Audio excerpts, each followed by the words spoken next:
With me, as always, your Lord of Punishment. Say hello, Scribe. Hello, Scribe. Your Lord of Pennies is here as well. Say hello, Satsu. What up, bitches?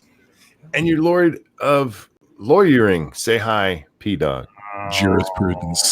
Jurisprudence. I can't say that word. Hi there. And I'm your Lord of Pain. I'm having trouble speaking already, so that's just new and exciting, right? I never screw up my words.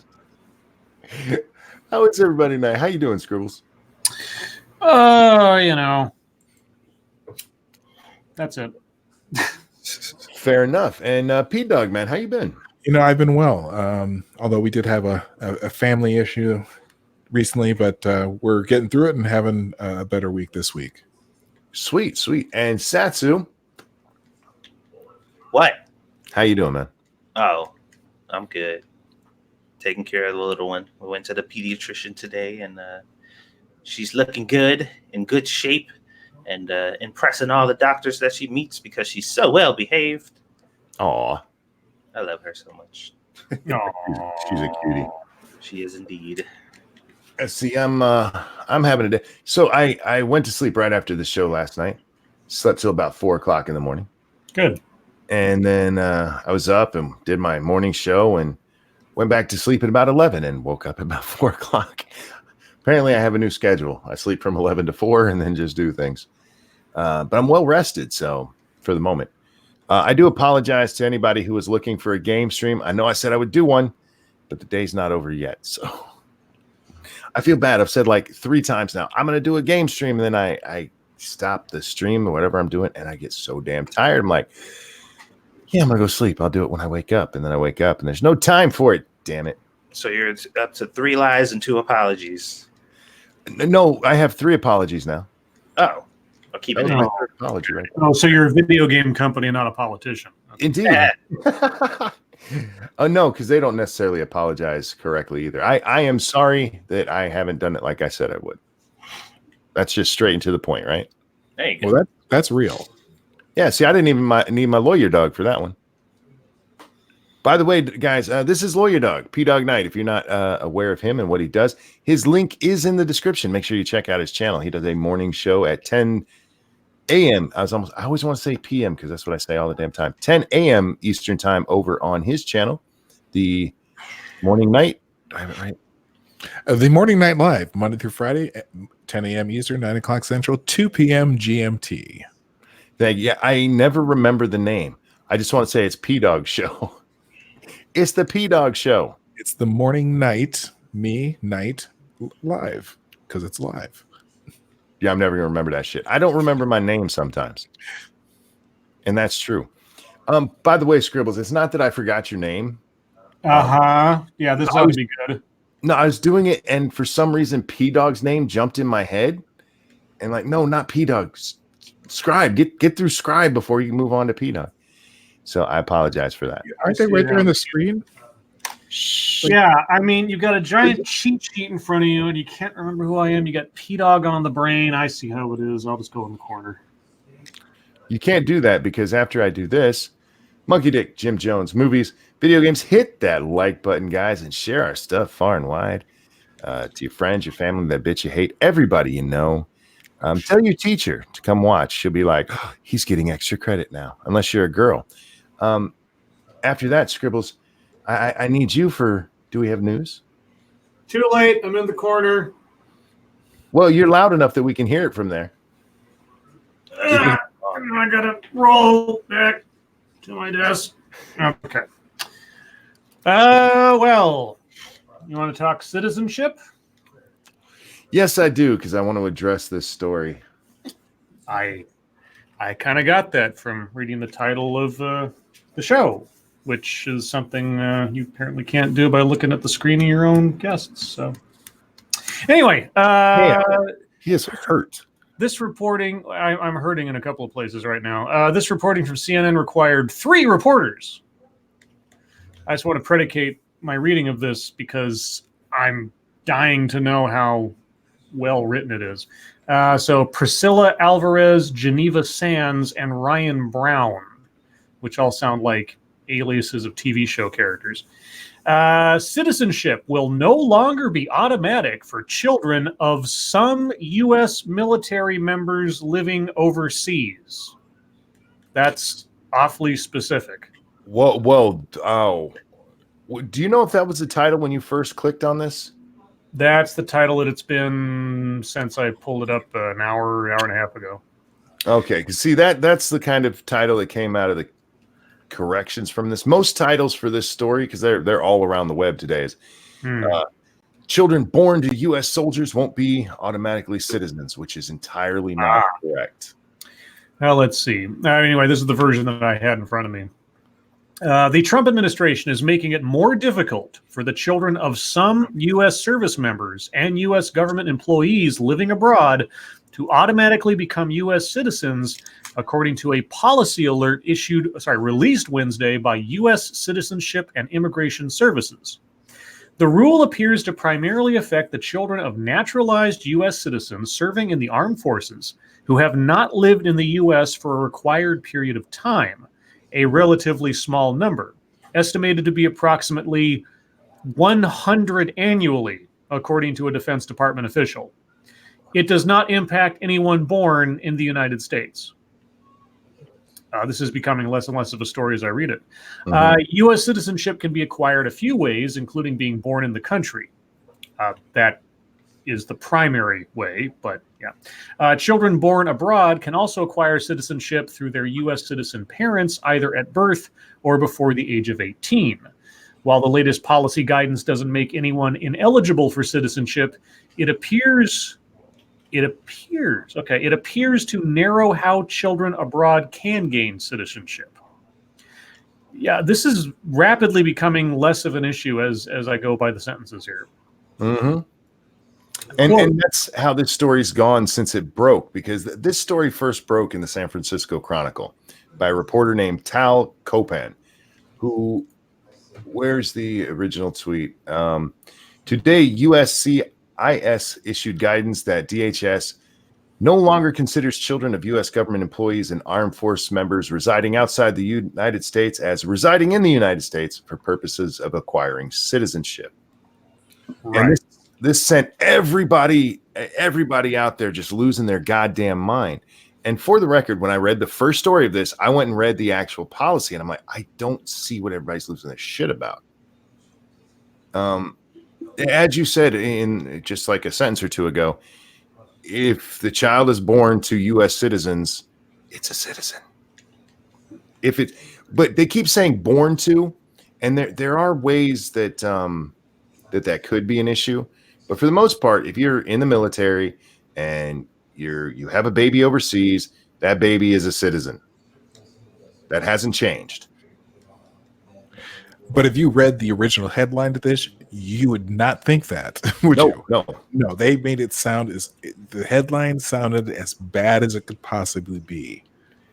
Well, I have the story that was sent. Well, one of the many stories that was sent to me on this was from military.com. And it says children of U.S. troops born overseas will no longer get automatic American citizenship. Like, that's not what it says. Right. Yeah, but cares about truth. Everybody had to get outraged. It has been a pretty bad day for news people today. Just oh yeah, it has. It absolutely has. Oh, would you be talking about Lawrence O'Donnell by any chance? Yes. Perhaps. Before we move on, Cryptic, thank you. Did you hear the one about the Chinese Godfather? He makes you an offer you can't understand. That's racist. He's Asian. He can make those jokes. YouTube. Thank you, Cryptic. There was a segue. MSNBC host Lawrence O'Donnell says he was wrong to report thinly sourced Trump finances story. Hey, Lawrence, you might want to take a note from Dan Rather on going live with thinly sourced information on a president. Did you guys read the comments and underneath that apology? No. Most of them, a good amount of them, is a bunch of people telling him not to feel bad about spreading misinformation because it could have hurt Trump in some way. Oh, that's good. Yeah, like Don't worry about it, dude. It could have still hurt him in some way. It's fine. Like, let's see. MSNBC host Lawrence O'Donnell said he was wrong to report a thinly sourced story about President Trump's finances on his primetime show Tuesday night. Quote, last night I made an error in judgment by reporting an item about the president's finances that didn't go through our rigorous verification and standards process, unquote. How rigorous? O'Donnell said in a tweet Wednesday afternoon, I shouldn't have reported it, and I was wrong to discuss it on the air. I will address the issue on my show tonight, unquote. Well, I haven't seen the footage of him reporting it. How energetic was he in reporting it in the first place, I wonder? Oh, I bet very. Yeah, knowing Lawrence as I do, vaguely, I don't think he was cautious when he was reporting this apparent story. The about face came shortly after an attorney for Trump and the Trump Organization sent a letter to NBC demanding the network, quote, immediately and prominently, unquote, retract and apologize for what the attorney described as, quote, false and defamatory, unquote, reporting. O'Donnell on Tuesday night offered his audience an explosive story on Trump's finances, a story he later stressed came from a single source that NBC had not verified and that would, quote, require a lot more verification, unquote, to be confirmed as fact. On his program, O'Donnell reported that Trump received loans from Deutsche Bank, or Deutsche Bank, depending, that had been co-signed by, quote, Russian billionaires close to Vladimir Putin, unquote. The MSNBC anchor cited a, quote, source close to Deutsche Bank for his reporting. I wish he'd said a source familiar with the matter. That would have made my day. For the record, his tweet about this, which I'm showing on the screen right now, is still up from yesterday. Mm-hmm. So this was my top story this morning. And I got up, I read this story, and I said, well, let's see. Anytime you hear a story like this, you need to wait 3 to 5 days before you even comment on it, because it's going to change. And about an hour later, it changed. By the afternoon, it changed. One single unverified source is what he told Rachel Maddow, even. Okay. I just love that he's, I shouldn't have done that, but he has not deleted that tweet. The tweet that says the exact same thing. Well, I mean, if he's not deleting it because he doesn't want to try to erase his mistake or make it look like he didn't ever do it, I can appreciate that to a certain extent. I mean, if he comes out and explains that, it's like, I'm not going to erase it because it's a thing I did and a thing I said, and it's there for the record, and I've done my correction. I could appreciate that if that's the explanation. Sure, but he has no explanation under this tweet. Well, yeah, but there's also this. Asked how O'Donnell's reporting made it to air, given how thinly sourced it was, and given that the network had not been able to confirm it, a spokesperson for NBC and MSNBC declined to comment. The comment would have been, well, it was about Trump, so it had to be true, right? And here's CNN making sure they put a firewall between themselves in this. No other network or news organization, including CNN, has corroborated O'Donnell's reporting. Notably, there was no mention of anything resembling O'Donnell's reporting in the report issued earlier this year by special counsel Robert Mueller. But as I was looking through the news this morning, about at least 30 other news organizations amplified this story. Mm-hmm, I mean, sure. It was everywhere. Did we read O'Donnell's apology yet on Twitter?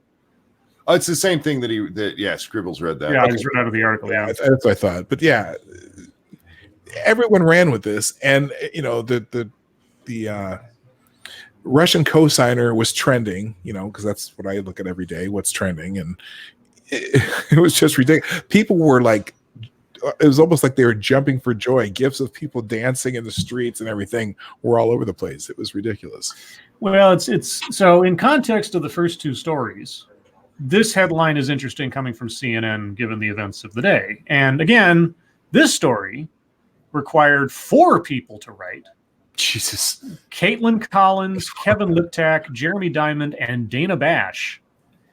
And here's the headline. Now remember, we've just had 2 stories where the initial broadcasting was the end of the fucking world, and then you waited 5 minutes and found out it was all bullshit, and it was all targeting Trump and or his administration as being evil, right? Mm-hmm.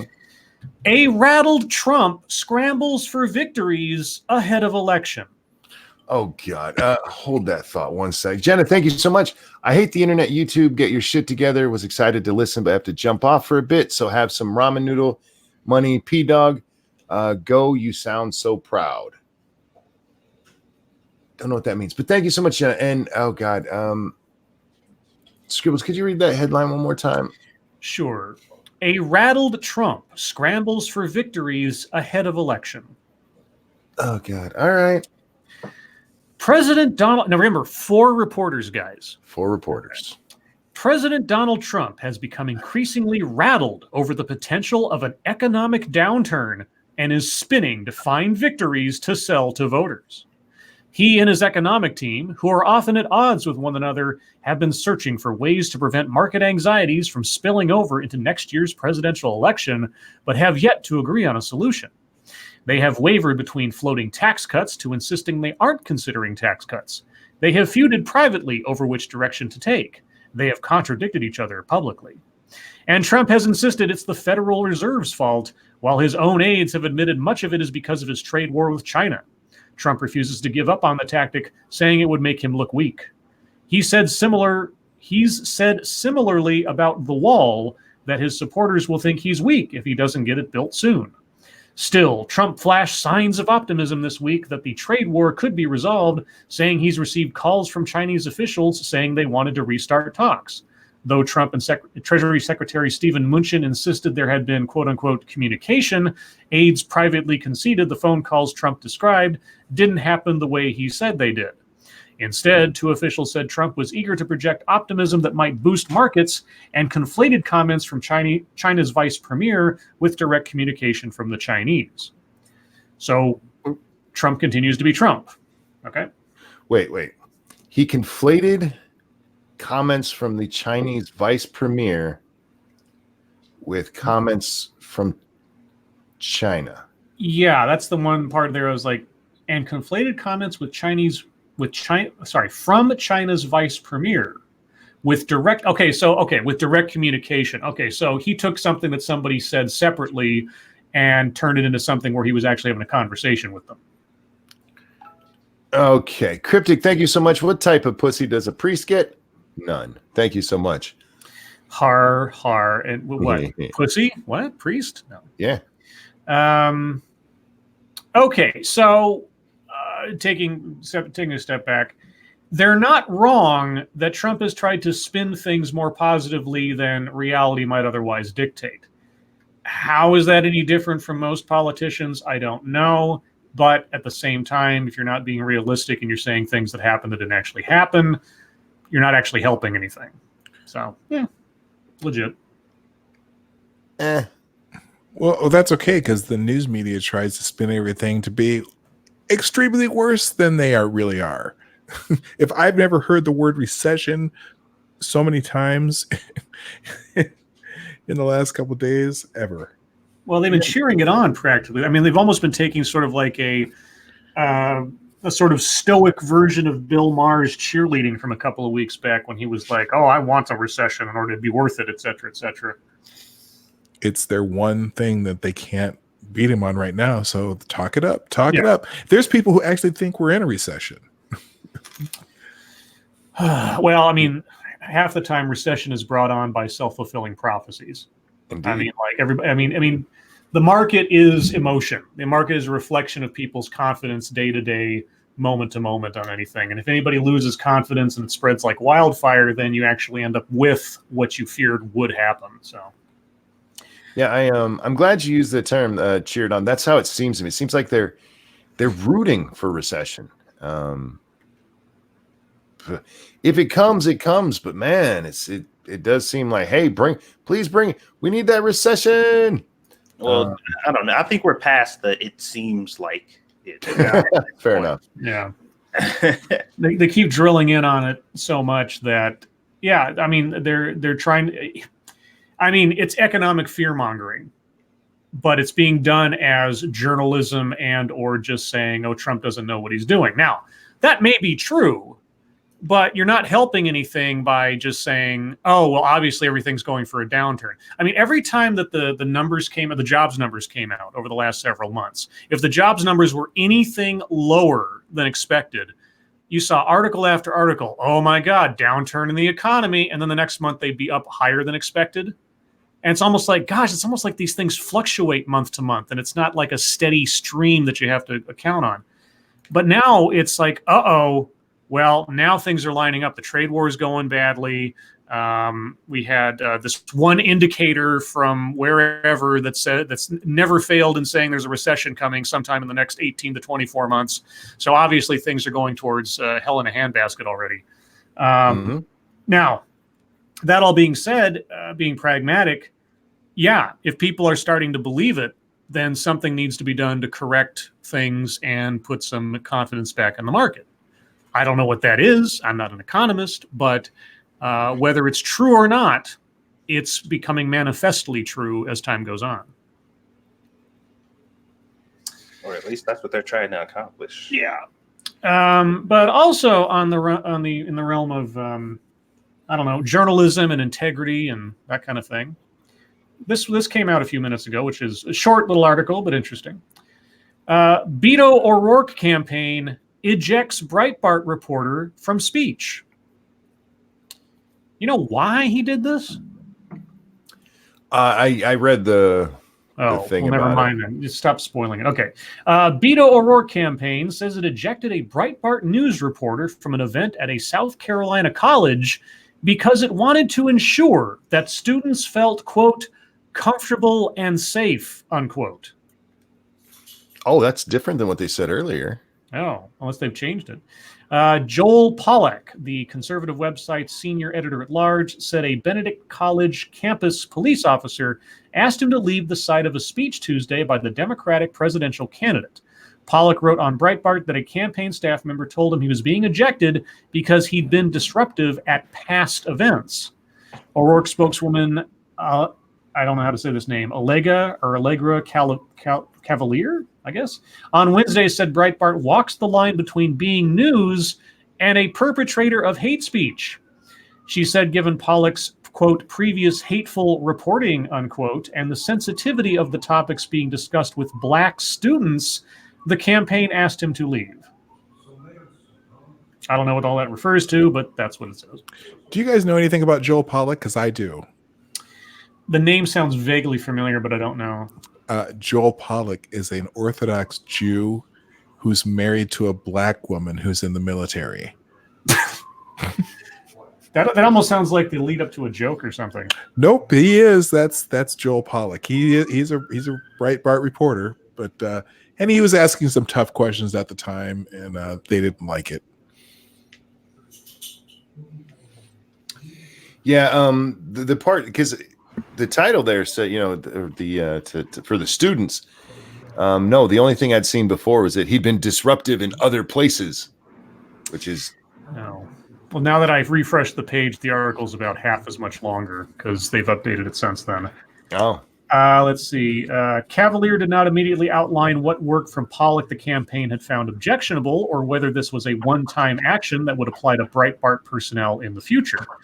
During a question and answer session with the press earlier this week, Pollack accused O'Rourke of misquoting remarks made by Trump following the Charlottesville, Virginia demonstration by white supremacists, which because he did. Yeah, the dust-up gave a shot of attention to Breitbart, which has plummeted in readership and influence from its apex when former editor Stephen Bannon was a top aide to President Donald Trump. Are you even going to address the fact that O'Rourke did misquote Trump and the guy wasn't wrong in asking that question? Of course not. Saying that Breitbart or Pollack, an Orthodox Jew who is married to a black woman, are racist is absurd, said Elizabeth Moore, spokeswoman for Breitbart News.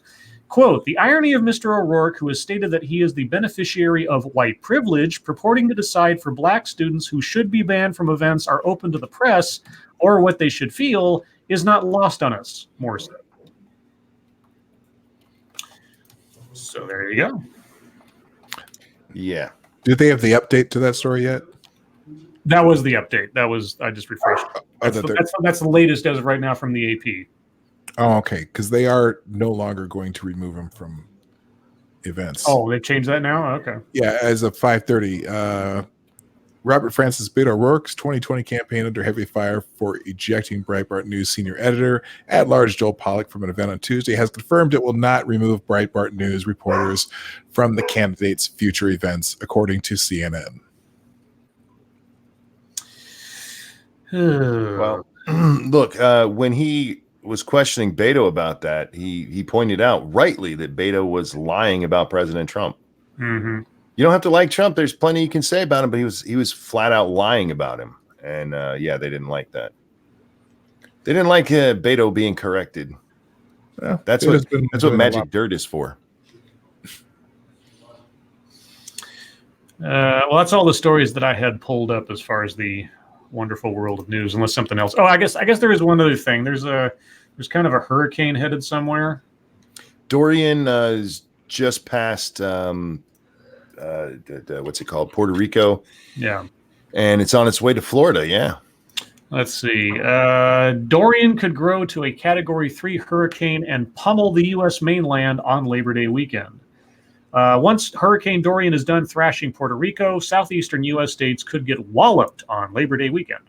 While it's too early to tell exactly where or when Dorian might strike the U.S. mainland, one of the storm's possible targets is Jacksonville, Florida. Jacksonville Mayor Lenny Curry said it's too early to make any decisions about evacuations, but warned that damage from Dorian could come in different forms.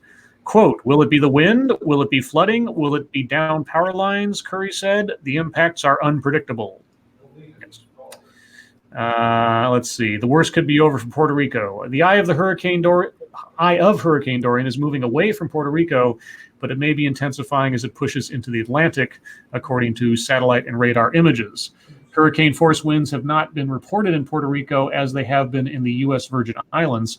Forecasters say wind gusts of up to 40 miles per hour and some lingering showers are still possible on the island. The center of Dorian was located roughly 50 miles northeast of San Juan on Wednesday evening. So that's the latest and greatest from there. Thank you, Cryptic, who says Beta O'Cuck is as thin as an Oreo Thin Mints. Fragile. Indeed.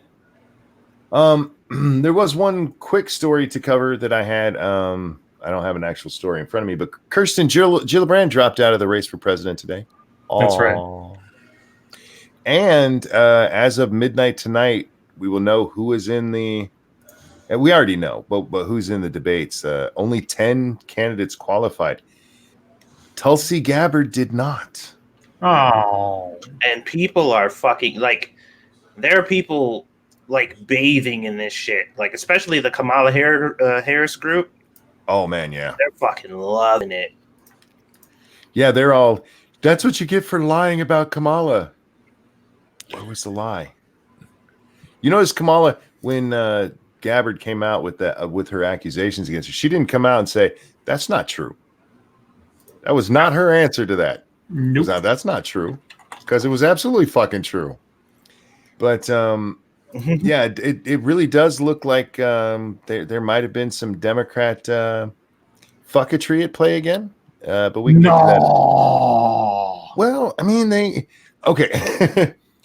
After a debate, the people who had the best performance in that debate, they're going to do the best for the next week there.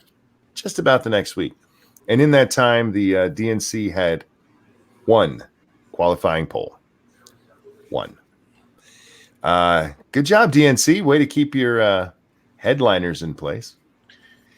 Way to keep that voice of dissent out.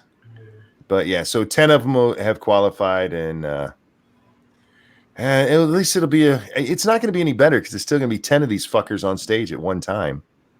So the next debate's not going to be that good. If you want to see how petty people are being about it, go to the hashtag Tulsi didn't qualify party. Yeah. It was just disgusting if you ask me. My only hope is that after this, Tulsi decides to model for Playboy. That would be nice. So with that, guys, yeah, we're done with the news, but it is time for MSS news. Thank you, William Savage. Having Scrubs flashbacks with that hurricane. Dorian. John Dorian. JD. It's time for MSS News. If there's a story you'd like us to read, hit us up at the hashtag MSS News over on the Twitter machine. We can't get to them all, but that's just because we didn't qualify for the debate. Let's see. This one comes from Desert Tramp as my phone beeps at me. Sorry, guys. 1 second. And survey says doesn't tell me anything. I have to leave. Sorry, guys. I'll be back if I can. Bye-bye. No big deal. Have a good one, bud. Crappy Fisherman, thank you so much. With Tulsi out, we know Trump will win. Yeah, we'll see. So, I'm at the hashtag. I just got to get down to the latest. This comes from Desert Tramp. Anderson Cooper begins CNN show in cruelest way, imagining Donald Trump as a uniter. What the fuck? I don't even know what that means. Anderson Cooper started his CNN show on Friday night, as he perhaps would if President Trump actually used his position to unite people rather than divide them. Good evening. At the end of another difficult and turbulent week, we begin tonight keeping them honest with what President Trump has been doing lately to calm waters, to heal division, and give people a reason to believe things will be better if we can just all pull together, Cooper began. But after a brief pause, he delivered a punchline. I'm kidding. Oh, fuck off, Anderson. So Anderson told a joke at the beginning of the show, pretending. We're getting a little bit of background noise from someone. Oh, it's probably me. Yeah. Okay. I'll see if I can figure it out. So Anderson was trying to tell a joke, and somebody got offended by it. All right. Hilarious. That's okay. Let's see. This one is also from Desert Tramp. It's Kirsten Gillibrand dropping out. Shady Grin. Sex robots with coding errors prone to violence and could strangle humans.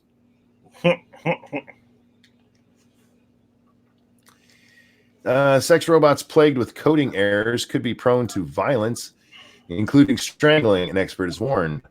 Doll collector Brick Dollbanger fears violent repercussions if robotics are not regulated properly. He believes a simple coding error could turn AI girlfriends. God damn, there's a lot of ads that pop up on this site. Could turn AI girlfriends against their owners if they are equipped with free will. Brick, who has close ties with manufacturer Real Robotics and Abyss, told Daily Star Online, "It scares me to death. It's a machine, and it's always going to be a machine. If you've watched the movie Ex Machina, because I honestly believe synthetics are going to look very similar to that movie. It's not going to be something you can hit with a pipe and it's going to fall apart. I've always said when a synthetic can support itself, that synthetic is going to be much stronger than a normal human." Well, you could build in, what's the word I'm looking for? Flaws in it. So like it can only move like, say, 100 pounds before it just cracks or something. It's going to be more durable. Instead of having bones, it's going to have high impact plastic or aluminum frame, and it's going to be very strong, and it won't get tired. It won't stop unless it runs out of an energy supply.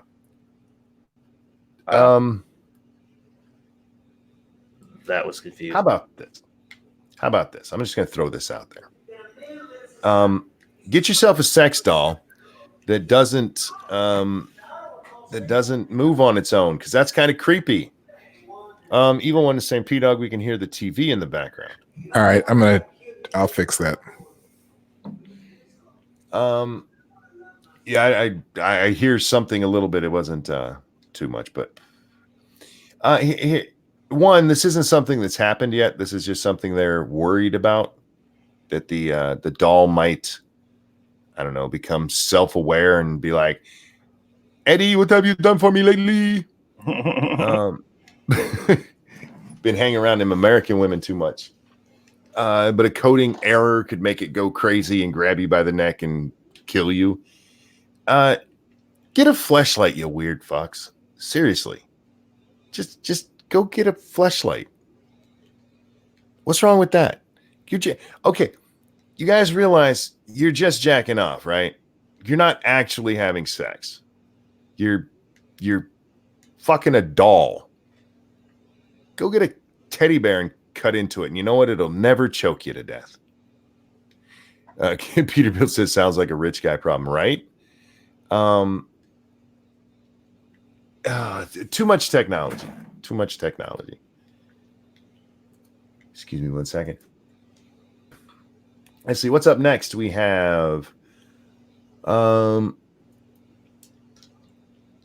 this one comes from Nitra Martin. Jesse Smollett's PR team. Every lotta of hate crime story is true. What? Jesse Smollett's PR team is now claiming that, quote, every iota, okay, up here it looks like an L, iota of the disgraced actor's story. God damn it. Sorry. Full page ad jumped up when I'm trying to read about being a victim of a hate crime at the hands of MAGA Trump supporters is true, despite overwhelming evidence alleging the contrary. According to the Associated Press, the PR team released a statement on Wednesday in response to the city of Chicago's lawsuit against Smollett, seeking to recoup the financial cost of his investigation. A statement emailed Wednesday follows a city filing Monday defending its lawsuit, seeking to recoup its cost. The statement says every iota of information Smollett has stated has been fully corroborated. Has it? Has it really? By who? By Jesse, I guess. I'd say because it wasn't by the police, the people who fucking investigated it. So, are we really even going to pretend that it's true? I mean, even like, come on now. This is probably one of the few things that, like, everybody, slacktivist, fucking, leftist, alt-right people, no matter who it is, we're all in agreement that, like, come on. I mean, it's in the Chappelle special. Yeah, it's like the problem is the city is pushing forward with that lawsuit, and so the lawyers are kind of just they're getting ahead of it. But the problem is now Lori Lightfoot, who was probably going to ignore this lawsuit, now she's pissed off that they're pushing it, and so she wants to get either double or triple damages now. So they're trying to get ahead of the problem. Well, he'd be smart to just pay a big fat fine and get it over with. Oh, yeah. Shut the fuck up and pay the money. Yeah. Make it a part if you want to. Look, I'm not going to admit guilt, but you know what? I'll pay this just to get it over with. At least then it would be out of the news, and nobody believes you, Jesse. Okay, let me take that back. There's probably a couple 100,000 morons in the country who do seem to still be running with it. Mostly left-wing slacktivists over there on the Twitter machine. Man, Jesse, don't anybody believe him? No, he doesn't. Nobody with a brain believes you. You claim you went to Subway at 2:00 in the morning in negative 12-degree weather and just happened upon two Trump supporters looking for a gay black guy to beat up, who noticed you while you were all bundled. Remember, minus 12 degrees with the wind chill that night. Well, you minus fucking 12. Part monkey. Two Nigerian Trump supporters. Well, no, he still doesn't claim they were black. No, he's still claiming that he was attacked by white guys. Yeah, he's saying the entire story was true. It's true. Yeah. Uh-huh. They just happened upon you on a Chicago street. Huh. MAGA country. Yeah, who said this is MAGA country in fucking Chicago? Is MAGA country. The city Trump had to shut down a rally when he was running for president because of the riots that it caused. Mm-hmm. Yeah. That totally happened. Totally happened. There are a couple of heavyset black women super fans on Twitter, though, that I've been tormenting ever since this thing came out, and they are 100% convinced it happened exactly the way Jesse said it. Oh, I'm sure they are. It's hilarious. It's hilarious. It's hilarious. Well, he's gay and black. Why would he ever lie? It's not like he's a gay black Republican. True. Those are the only gay black people who lie, Republican ones. 19-year-old. Oh, this one comes to us from Quinn. 19-year-old North Carolina college student had plan and timeline to shoot up school, documents say. High Point police say a High Point University freshman who had plans to shoot up the school was arrested on Wednesday.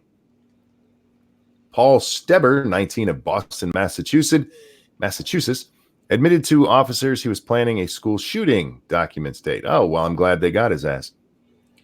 Steber was found... Steber, I don't know how to say his name, were found with 2 guns and ammunition in his dorm room and had a plan and timeline to kill people. High Point Police University says several students reported to High Point Police University staff that Steber had guns in his possession. Steber was removed from campus and the guns were turned over to the High Point Police Department. Stop saying High Point! Steber made his first appearance Wednesday afternoon. New information from his first court hearing. He purchased the guns over the weekend. He'd been thinking about the shooting since last Christmas. Wait, he's a freshman and he's been thinking about shooting up the school since last Christmas? Thank you, Chicago Mike, who says Chicago is known as MAGA country, right? Oh, MAGA County. Sorry, MAGA County. I think he's the country. Yeah, probably. He'd been thinking about it since last. He wasn't even. He shouldn't even have been a student at the school last Christmas. He should have been in high school still. Steber wanted to rush a fraternity but didn't get in, but his roommate did. He researched the Charleston, South Carolina church shooting and planned to kill his roommate and himself. Steber attended school in North Carolina specifically because it was easier to get guns. He has no prior criminal history. If released, he must not have access to the internet and should be monitored, and he surrendered his passport. If released, okay, am I the only one that caught the part where he admitted to a plan to shoot up the school? Good.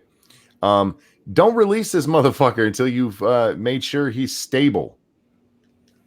He's being held in jail under a $2 million bond. State law prohibits any person, even with a concealed handgun permit, from carrying a gun on school property. Something about this story just doesn't seem right to me. Specifically, the timeline. He's 19. He was a freshman. Are there second-year freshmen? If they don't have enough credits. I suppose. So maybe he's a freshman by lack of credits, but he went to college there so he could get a gun. Anyhow, look, put him in a little white room and look at him till he's normal again, because wow. Let's see. This one comes to us from Frosted Glass, right? No, this one's Colleen Bernier. Sorry.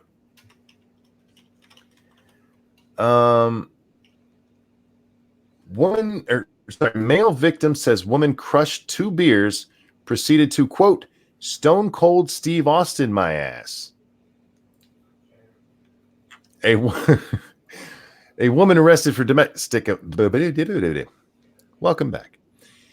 A woman arrested for domestic violence attacked a man in the style of wrestler Steve Austin, according to an account provided to the cops by the victim. Chastity Bodnar, 23, got into a physical altercation with Cody Lee Havens, 26, Saturday afternoon in a residence in Fort Pierce, Florida. Havens said that Bodnar, pictured above, she looks wonderful, got upset when he told her that she drinks too much. Havens said that an enraged Bodnar first threw her phone at him, striking him in the throat. He then walked out of the house and into the attached garage, with her following. Inside the garage, Bodnar took 2 beer cans and proceeded to Stone Cold Steve Austin my ass. I need somebody to explain that to me. What does he do with 2 beers to other people? He usually smashes them against their heads and then drinks from them. Or smash. He opens them, smashes them together, and drinks both of them at the same time. I've seen that too. Yeah. I observed 2 beer cans in the garage that appeared to be crushed in the general vicinity of where the incident occurred, a sheriff's deputy reported. The court filing does not reveal whether Bodnar attempted Austin's famous finishing move, the Stone Cold Stunner. Yeah. So he said she was a drunk and she proceeded to prove it.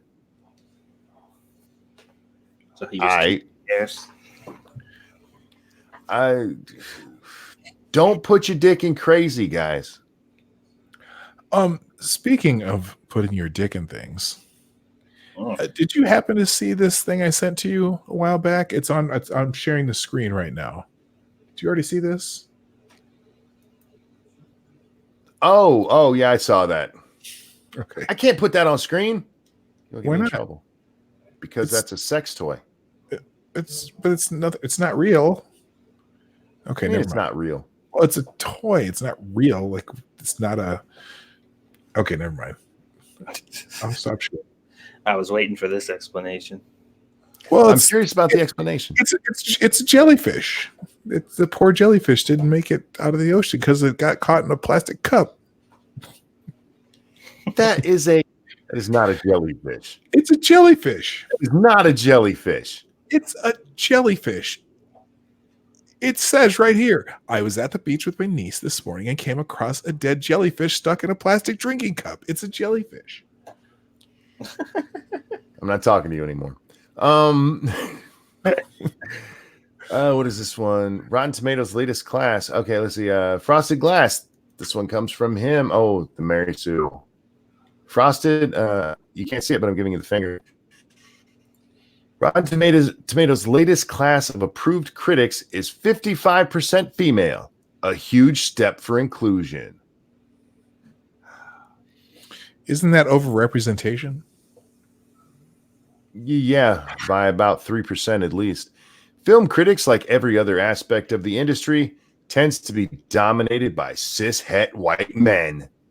Rotten Tomatoes is trying to level the playing field with both their grants for underrepresented critics to attend film festivals and by welcoming in a large class of new Rotten Tomatoes approved critics. Of these 600 critics, 55% are women, which means that the class has reached gender parity. I don't think people know basic math. I'm sorry. Gender parity. Isn't somebody help me out? Am I misunderstanding the word parity? Parity, Parity, means it's equality. Equality. Parody, Parody, is comedy. Look, if it was parody, I would agree that they have reached it. It's parody. It's definitely parody. Gender parity, yes, absolutely. Gender parity. Somebody needs to go back to math. Yeah, your gender parity there is off by about 5%. I'm just gonna throw that out there. I told you, dude. Equality was never the goal. It has never been the goal. It's always been a smokescreen. Hey, as soon as they want equality in the number of women cleaning out porta potties, then we'll know we have equality. Yeah. Nah, man, this is to go watch movies and tell people what you think about it. Wonder how I get that job. Like, hey, can we talk to the patriarchy about the number of men versus women murdered every year? Like, and the patriarchy has something to do with it. We need to figure out how to close that gap, guys. Gender equality, #kill more women. Don't do that. The Ranting Monkey is for entertainment purposes only. It's important to make film criticism not only accessible for critics, but inclusive for all audiences. Rotten Tomatoes gets an unfair amount of flack for aggregating reviews and is accused of bias towards certain studios, but they're putting their money where their mouth is in terms of making critic inclusion a priority. Let me ask a quick question here. Isn't Rotten Tomatoes a website? Yeah. And so it's a website that is accessed through the internet, correct? Yep. Via computers, correct? Yep. Now, do women have access to computers? That's my question. No. No, because if it's now, is it restricted by your gender or sex or whatever we call it these days? Computers are specifically designed so that women can't figure out how to use them. Okay, well, they'll have to figure that out if they want. Look, this is why we put numbers on keyboards, because we know women can't do math. God. We put the letters there and it kind of confuses them a little bit. Then they see those numbers and they just run. Well, I guess the ultimate question we should be asking is, what the fuck is this going to change? Oh, you want a serious answer? Mm-hmm. Nothing. Because okay, let's just say okay, they got a bunch of female approved ones, right? And they're like, oh, this shit is dominated by. So what if a prominent female, led movie comes out, and all of them equally, all together, were just like, yeah, this is shit. Then what would be the narrative as to how this movie's being taken down, or unfairly? What if all the women were just like, yeah, we agree with the men, this movie's terrible? Well, sorry, my door was being closed. In that case, it would be just the men who are a problem. But we're gonna see. We're gonna see. I guarantee it. You're gonna see the scores for crappy female movies go up. Sorry, ladies. I'm not meaning to put you all in one box here, but that's what's gonna happen. These women approved by Rotten Tomatoes, they're gonna be the kind who were like, man, Ghostbusters 2016 changed my life, y'all. It was so funny. That part where they made queefing jokes. Oh my god. And Captain Marvel was so empowering. It was, yeah. That's the kind of shit you're gonna see. She was so powerful. Well, and that's the type of reviews we're gonna have to expect. Which kind of, there's nothing worse than getting a review for something that talks almost nothing about the thing itself, where they're just like, I felt this way when I watched it, and I got a sense of this, and this is what it means for this group of people. And you're just like, was it good though? And they're like, oh, we'll get to that. Give me a second. But let's talk about the cultural significance and why that's important. And I'm just like, is it fucking good? Did you enjoy it? And they're like, although the movie was actually pretty terrible. And I'm just like, well, fucking say that shit then. I don't give a fuck about the cultural relevance and all that bullshit. I had to read through all that bullshit just so you can tell me, yeah, the movie wasn't actually that good. But you should still go see it because it's culturally relevant and it's a milestone for women. It's like, fuck that shit. The movie sucks. I don't want to see it. That's all I care about. The other thing I liked about Captain Marvel is it proved that you don't have to have a booty to be hot. Sadistic atheist there says rom-coms will rule the world. Look, I like rom-coms, and some of them are great. I'll tell you right now, a lot of these feminist reviewers, they don't like them. They don't like them because they sometimes show women to be vulnerable. They also treat heterosexuality as the norm. And we all know, as a human race that has thrived for a significant amount of time, that heterosexuality has absolutely nothing to do with humans functioning and existing on this planet. Yes, because throughout the animal kingdom, heterosexuality is just a social construct. Okay, we have we got time for one more. We're gonna do this one from Massive Dynamic because I love the sexist stuff, you guys. Sexist stuff makes me laugh, and this one apparently is racist and sexist. Massive Dynamic, thank you so much. This is smart speakers are racist and sexist. It's about time that changed. This is from Tom Hoggins over at the Telegraph. Speakers? Oh God, I can't read all of this because I have to sign up and I don't care to, but let's see what we can read of it. The BBC says it's developing its own Alexa-style digital voice assistant for next year that is capable of understanding regional accents. But when I think of our much-loved broadcaster drafting employees from across the country to create the technology, I have images in my mind of the world's strangest cattle market. What? What? Uh, Okay. Um. Um. Where do you go with that? Like what? Look, I mean, it's a noble goal to try to get regional accents and stuff to be able to be picked up by Alexa. It's going to be hard as fuck to do so, because how do you know when somebody's got a regional accent and they're not drunk? I don't know if you've ever heard a redneck. Sometimes they just sound drunk. And you know, I'd really rather see is have Alexa talk back to you in a regional accent. Can I point out something here? And as the only white guy on the show right now, just going to throw that out there. I'm the only honky here. I have no trouble understanding the two gentlemen who are sharing the screen with me. Monkey. Yes, sir. Do I talk like a typical African-American gentleman? You don't talk black, man. I grew up around a lot of white. Oh my. Sorry. No, you're fine. No, I'm going to be honest with you. Most of the black people I've known throughout my life don't talk, and I'm using the air quotes, black. Most of the time I see that shit, it's on TV. And I'm not saying it doesn't happen, especially in the inner city nowadays seems to be. I mean, they actually pushing it for a while. Do you guys remember Ebonics is a language? Yeah. They actually tried pushing that. No, you can't teach black people proper English. They ain't smart enough for that. It's a language. No, it's not, you stupid shit. It's you making excuses for people being lazy. You don't do that for rednecks, who, by the way, often talk the same fucking way. You ever seen some redneck from the deep south?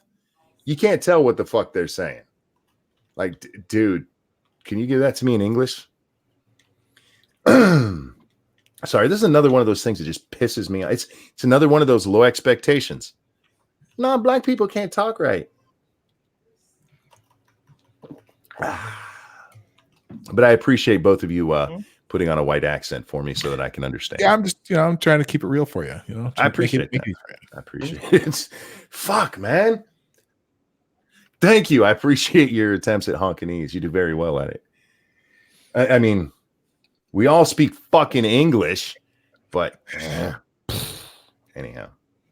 Now, look, if they were making something for Alexa so that it could understand, I don't know, Drunken Uncle, that would make sense. Monkey, look at the chat. Where is chat? What am I looking at? Which part? It's the only thing I put on there. Oh, from you? Which chat? The live chat. The YouTube chat. Where the hell are you in there? I don't see you. It's in blue. The only blue one on there. It may take a second to get up there. Let's say I see Joy of Sorrows up there right now.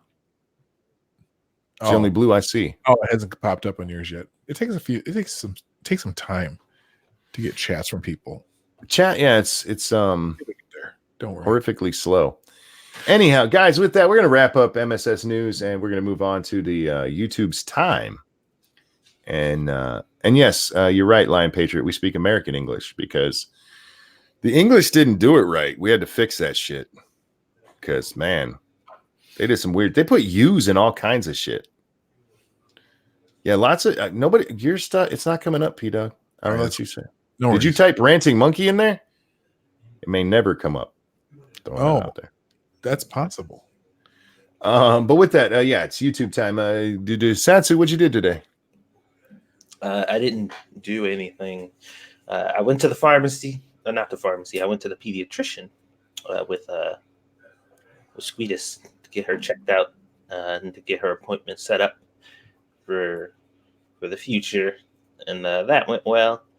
I came home and took some more pictures because I didn't do anything YouTube wise, but I am getting together a bunch of pictures and small video clips to make a kind of coming into the world a little video clip for our little one.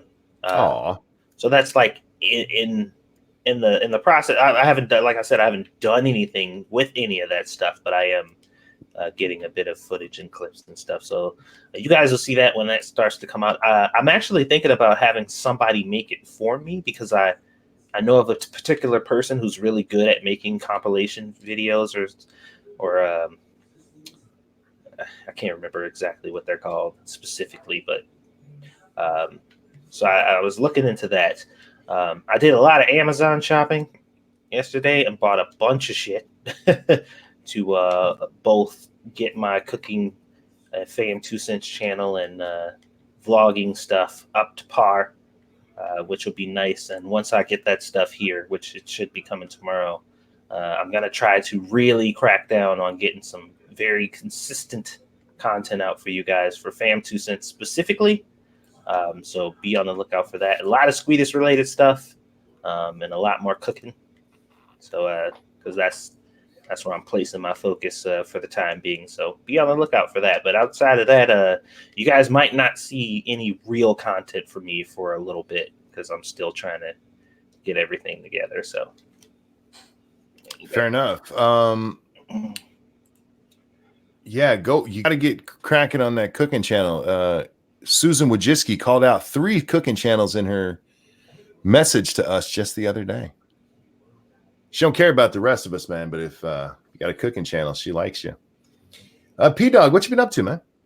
Well, I just put my link to my channel in the chat. I do a show every morning. By the way, is linked below if you guys don't catch it there. Okay. I do a show Monday through Friday called the Morning Night Live, play on words that monkey can never remember. And basically we talk about whatever's hot in the news. Usually I get the topics that people don't hit at the end of the night before, breaking news, and then we do Twitter trends every day. So we go through the Twitter trends and see if there's anything new on there. And today we talked about Lawrence O'Donnell, and we also talked about who gets killed by police. Because well, I'll wait till internet fucketry. I'll do that there. But anyway, and then I am working on some videos. I haven't done videos for a while, but I have about 3 in the can that are about to I'll put out soon. So looking forward to putting those out. All right, let's see. I did a Monkey in the Morning this morning today. It wasn't actually in the later part of the early part of the morning. I think I started around 5:30, and it was a long one. We went almost 4 hours today and talked about lots of stuff, including Susan Wojcicki's note to us creators, which was she has her 4 R's in there, guys. How they're going to keep YouTube both open and oppressed at the same time. It was amazing to me that in her 4 R's, because remember, this is a note about openship or openness, about how it's an open platform. This is an open platform. The first R is remove, for removing content. I bet you didn't really just do that, did you? But she did. 2 of the 4 R's are about how restrictive things are going to be. One is remove, and the other one might have been restrict. I can't remember. But 2 of the 4 R's in openness is about restricting things. Thank you, Susan, you silly cunt. But yeah, there was a good one. There's a lot of conversation. We had a good motivational part about there too, where we talked about the difference between the importance of being dedicated and being motivated. If you wait for motivation, you may never get something done. If you're dedicated to getting it done, you'll get it done. So watch that. It was a good one. With that, we're going to move on to the Humpetry, and P-Dog, you just mentioned some. So what you got, sir? Well, so today, as I'm doing my little tour through the Twitters, this dude that was running around naked that the cops chased. Did you see this guy? Okay. Oh, yeah. I saw a video of it. I didn't video of the guy. So, and I won't put it on. Well, they haven't blurred out. Can I put this on the screen? Yeah, go ahead. All right. So there. This is the guy being chased. Oh, here you go. All right. So there it is. So this guy, this tweet comes up, and this guy's running around naked. I'll start it over there. He's running. He's for some reason he's chasing the cop, and then the cops eventually catch this guy. He's running around naked. Apparently, he killed 3 people, strangled them to death or something. And so this comes up on Twitter. White man kills 3, then chases cop naked, then tries choking a reporter, apprehended alive. Now, this is one of those things that come on the internet quite often. Whenever there is a police incident that involves a white person and they take the white person alive, there's an uproar on Twitter about it being white privilege. Has anybody been able to verify Dylan Roof was physically transported to a fast food restaurant? Are people asking, like, or people, what do you mean white privilege? I'm white and I'm poor and I work 2 jobs. What does white privilege do for me? It's a sarcastic tweet. So anyway, the myth is that no white people ever get shot. Are you following me here? Gotcha. Yeah. Okay. So I'm reading through the replies to this. Where is it here? Every time they'll bring up Tamir Rice. Oh, kid with this guy's chasing the cop, but Tamir Rice, a 12-year-old with a toy gun, gets shot. Okay, can we just agree that all police interactions throughout the entire country are all unique to that particular incident, and that not every police force across the country is related, and they all have a plan that they're just going to kill black people? Now, look, I wouldn't have a problem with that officer pulling out his taser and taking this dude down, but he's obviously not naked. He's not armed, and the guy's spraying with pepper spray, and they eventually have a dog chase him down, and they get him arrested and whatnot. But it's like, but anytime you see something like that, oh well, they didn't choke him to death like they did with unarmed that were killed by police. So there have been 13 this year. Have you heard about any of them? Nope. No, but it's one of those things. It's one of those moral panic things that, who's trying to be divisive by you're being divisive by which things you put on the news, what the narrative is, and so you're all you're doing is scaring people. And I just get tired of it. It's like, like I said, every police interaction across the country is unique to the officer and the perp involved, and so different situations require different things. And so in this case, like you said, the guy didn't have a weapon, clearly, and the only weapon they have was blurred. The only weapon he had was blurred in the picture anyway. And they had a dog out there, so they're just trying to get him out, and so they can kill him. And I don't even think they knew that he killed anybody until after they caught him. But anyway, that's one of those things that drives me crazy. Especially on Black Twitter. Oh my God. Well, statistics show white people get killed by police a lot more than black people do. Well, not a lot more, but more. And specifically more per police interaction. Like they're as far as per number of police interactions that people have, statistically, it's a Harvard study that yes, white people are more likely to get police. But any police shooting, anytime you're killed by police, it's a dog bites man story. It's still extremely rare. If you think about, the top cause of death for black men between ages 14 and 35 is murder. Mm-hmm. Police interactions are not in the top 10, and they're like 0.015%.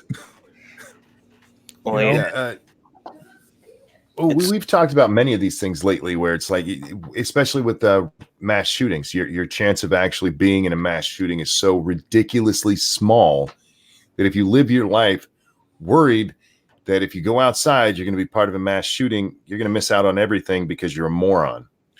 And they keep coming back to the same one. So anytime something happens, you've got Colorado, Sandy Hook, and this other school. Do you know how many schools there are in the United States? Oh, yeah. Probably 100,000 schools, I would guess. Zero Burn, thank you. I live an hour from that naked dude incident. Oh, in Pittsylvania County, wherever that is. It's got to be in That's Pennsylvania. Maybe. Does it smell like dick out there? Well, I mean, if you compare that to the mass shootings and the way that those were reported when they were talking about like mass shootings are the biggest thing that we have to worry about and white supremacists are the only ones. And then I was looking, and I just out of curiosity, I'm just like, okay, so what happened today in the news? And I look and they're like, Atlanta all-black college, mass shooting happened, 4 women injured. And I'm just like, this is nowhere in the news. This is nowhere in the news. Somebody shot into a crowd of 200 people. 4 women were injured. Nobody died, but it was indeed a mass shooting. What color was the perpetrator? They didn't say. No, I'm gonna guess. Hey, and the other one too is like, so someone's bitching about this, and I'm thinking, yeah, like that guy in Pittsburgh who shot the 6 cops. You know that white guy that shot the 6 cops, and they brought him in alive. I mean, how is that? How's a guy who shoots 6 cops going to be brought in alive? No one actually caught what I was doing there because that was a black guy and he was brought in alive. Mm-hmm. So it's like, but it again, even if the cops are shooting somebody, that the chances, me as a black man, that's such a fraction of a hair of anything that I really need to be worried about. But they make it sound like, oh, if you get stopped for a ticket, you're not gonna come home. You're gonna be in a body bag. It's divisive. It's exactly what it is. It's divisive as fuck. That's exactly what it's meant to do. It's meant to cause problems between whites and blacks, between blacks and the police, especially. Dear, why would you want that to be a thing? And it's also people really just pretending to care about something that they actually don't give a shit about. Because I'm like, if gun violence is an issue, and that is your platform where you're like, gun violence with guns, period. It's bad. We need to get rid of guns in America. And a mass shooting can happen today. And then let's say next week, another mass shooting happens. You're like, this is a fucking epidemic. But then you look at Chicago and it's like, okay, in the course of 5 days, 2 mass shootings happen. That's crazy. That's fucking insane. We need to like shut down America and rebuild because that happened, right? You're like, in the course of 5 hours, 21 people were shot in Chicago. And that's not an issue. That's not insane. Like that's fine. That's cool. That's not worth talking about. But 2 mass shootings in the course of a week, yeah, epidemic. We need to do something about it. But I'm just like 5 hours from the moment they talked about the first story for the first shooting to the second shooting. I'm like almost 100 people were shot in Chicago, and they're like, yeah, well, that's not noteworthy though. That doesn't help us to talk about that. Thank you, Cryptic, who says shooting is mostly in Dem-controlled cities. They're usually in big cities, and those happen to be Dem-controlled. Did you have anything else, P-Dog? Well, I guess just the last thing is the Washington Post put out a thing. I don't know how long it was ago. They listed every mass shooting victim from 1966 to today, like 2000, published every one of their names, every victim's name. And it was like 2,000 people since 1966. So over the last like 5 years, there's an average of 15,000 murders a year in the United States. But that's actually coming down too. Yeah, it is coming down, but 2,000 since 1966 of mass shooting victims. So it's like 0.00141% of all murders over the last, because I added them up. I was so pissed off when I read this article. So I added them up and realized that it was such a infinitesimally small. Not that I'm a fan of mass shootings, don't get me wrong, but your chances of dying in a mass shooting, are less than closing your head in an electric window. Yeah, they're infinitesimally small. You are most likely to get shot by somebody you know. That's just statistically true. You're more likely to shoot yourself. Satsu, did you have any humpetry today? Oh man! So I have just been delighted by this new Dave Chappelle Netflix special. It's so wonderful. It is a gift to everybody who's been dealing with this shit for a long time. Because, like we stated before, Dave Chappelle got fuck you money. Yep. He can say whatever the fuck he wants, and he don't care. Because Dave Chappelle's he's got a support system that's so kind of ingrained that people really don't care. So this chick, she said, Dave Chappelle's new stand-up on Netflix. Yikes. He really wants people to cancel him. Now, I don't know where this bitch has been, but Dave Chappelle has been canceled numerous times. Like, the last special he did was the last two specials he did, actually, were sparked a bunch of cancel Dave Chappelle, shit. So I'm like, bitch, first of all, you late as fuck to the train. Like, you were very late. So somebody says, as a response, these people really don't get it. But lo and behold, another blue tick prostitute getting paid to thwart any kind of questioning of popular media constructed narrative. What else is new? Now, if you guys are wondering why she called her a blue tick prostitute, it's because this bitch sells her nudes on Twitter and Patreon and shit. Which is fine. I'm not judging her or anything like that, but that's where the statement came from, because a lot of people are like, why would you just randomly call somebody a prostitute? I'm like, well, I mean, I don't know if she's a prostitute or not, but she is selling her nudes online, so indeed. So 'tis what it is. So her response to this woman saying this, because you know how these people are, she dug into her profile to see what she does, and she said, "Hi, at Red Cross. I believe this person here," they answered it, they put their name, "volunteers for you. Is this an accurate representation of the people you want working for your organization?" Now, the biggest point of contention for Dave Chappelle's new stand-up was the fact that he was saying that cancel culture is pretty much stupid. And, you guys seen that clip where he was just like, he was mocking them and everybody was like, oh, that's Trump. And he's like, no, motherfucker, that's you. Yeah, talking about exactly what she's saying. Real quick. Hi, Scribbles. Welcome back. Hello. Yeah. Welcome back, Scribe.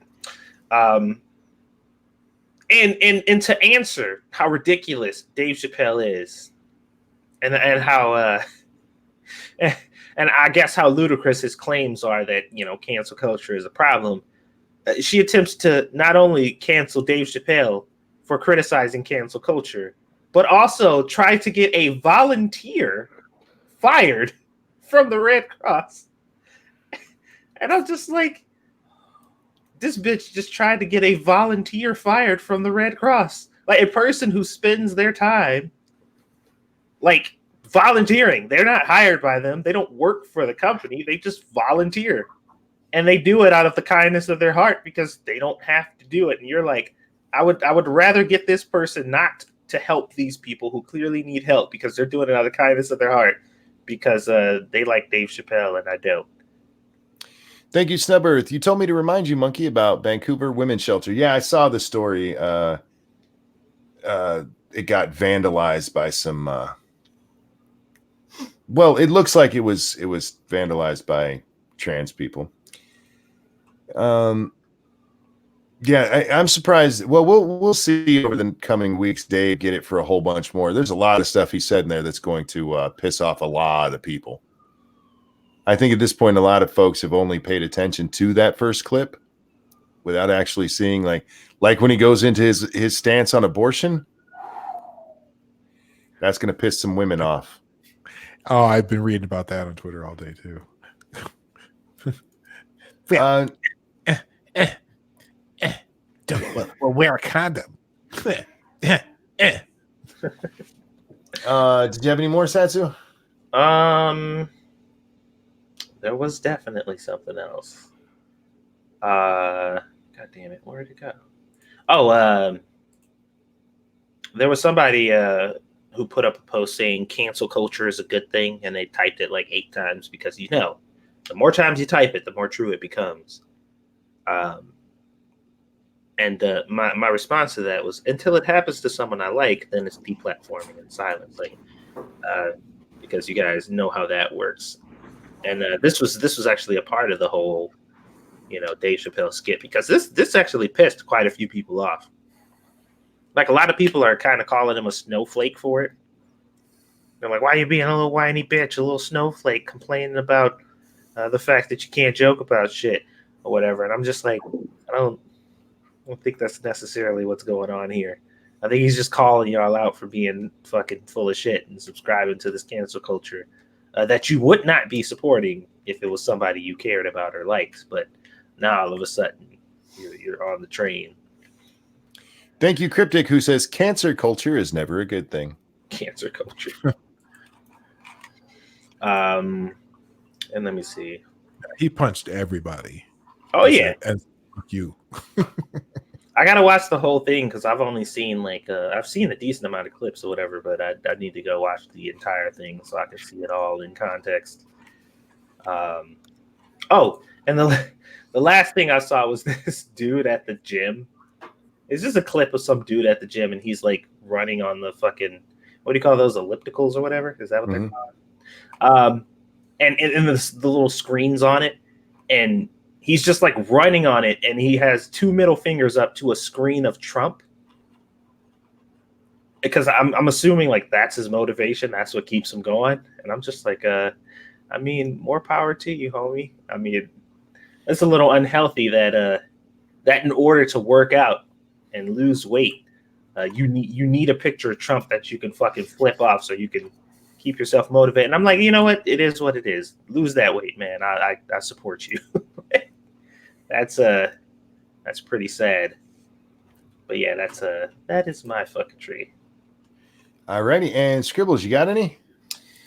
Yeah, my job is great sometimes.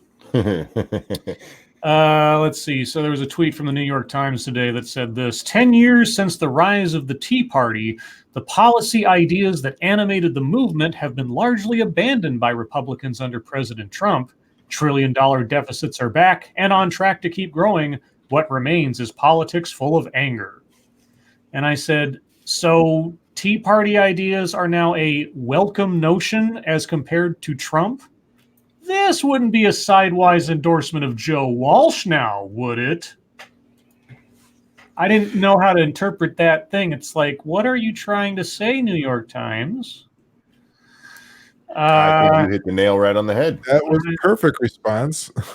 Yeah, I was like, I couldn't come up with any other quote-unquote rational explanation. Let's see, the Washington Post, well, several people reported this, but the TSA bans the Star Wars Galaxy's Edge thermal detonator Coca-Cola bottles because they resemble explosives, strangely enough. And so I said, this calls for a talented smuggler. What else? You guys talked about Dave Chappelle. You guys talk about the UK Boris Johnson deal? No. Yeah, so Boris Johnson went to the Queen to request that Parliament be suspended, which for several weeks, which will stop them from getting a deal on Brexit. So he's basically forcing a no-deal Brexit, and the Queen approved of this. Mm-hmm. So he's doing an end run around the possibility of a deal by just making Parliament close for a couple weeks. And the Queen is okay with that, since causing all sorts of consternation over in the UK.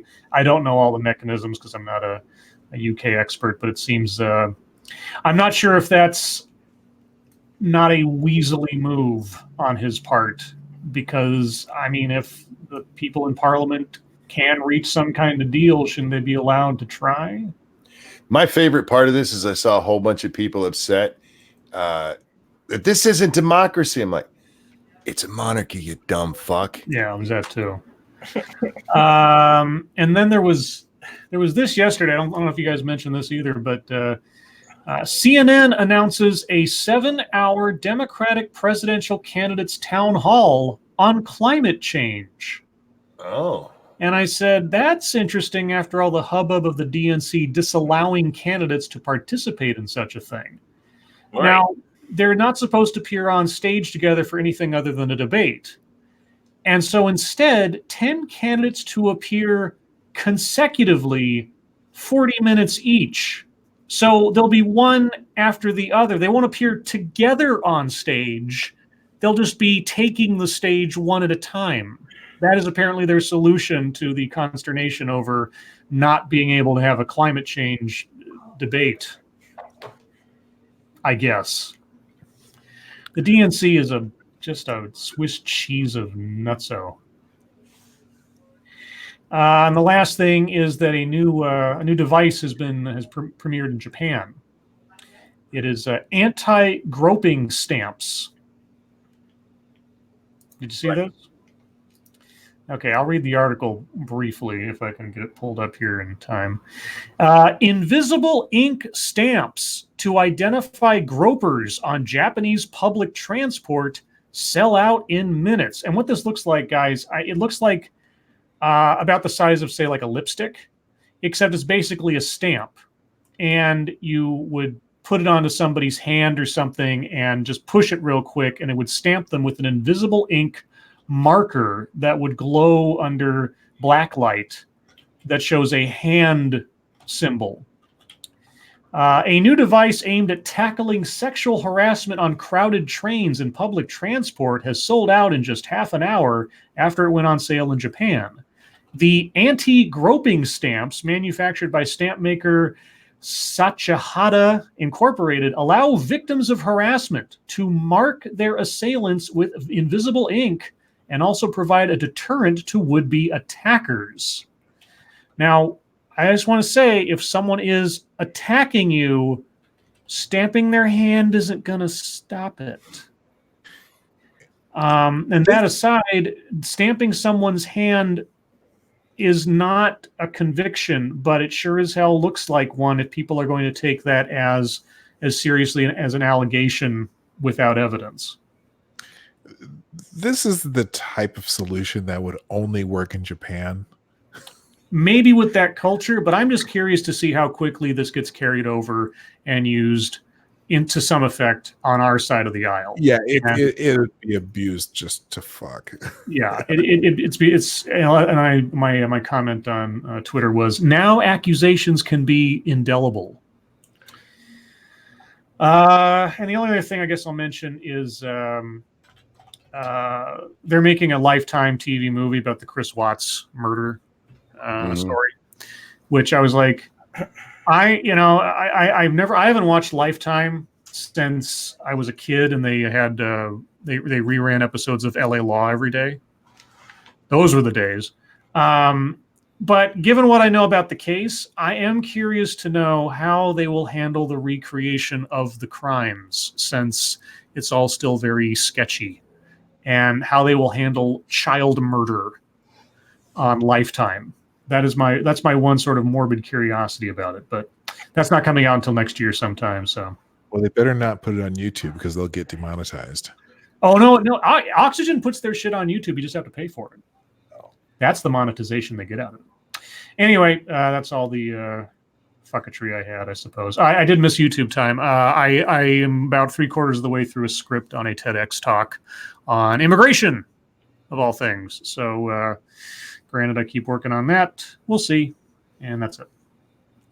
Okay. All right, Alex, our friend Bear, he released a video. Was it this morning, yesterday morning? I can't remember which, where he's responding to Amos Yee.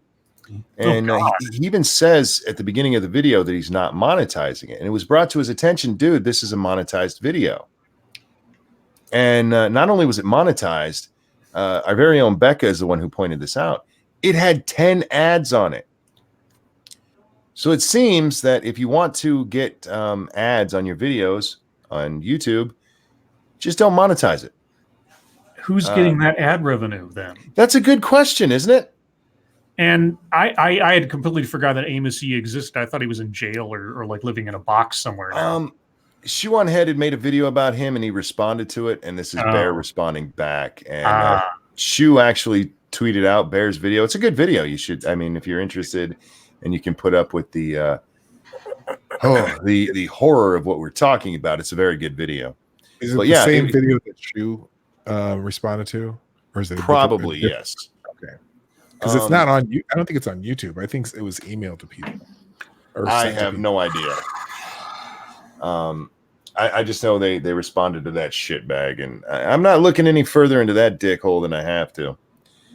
But yeah, for some reason, YouTube monetized it with 10 fucking ads, and it is a good question. Where's that money going? But yeah, because Becca even took a screenshot of it to prove it, and like, yeah, there's 10 goddamn ads on that thing. Let's see, what else do we have here? Oh, this is something I just retweeted again, guys. We only in America, we have this problem where we only seem to care about giving blood when there's been a tragedy. There's been no tragedy, but the story of that yoga bitch who fell off her balcony yesterday. Mm-hmm. The story we read this morning was saying, friends and family are encouraging people in Mexico to please give blood, especially if it can help her.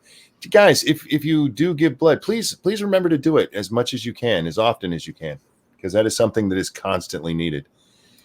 Thank you, Cryptic. Yi is a counter to Asians being C-mart. He's a fucking moron is what he is. Where's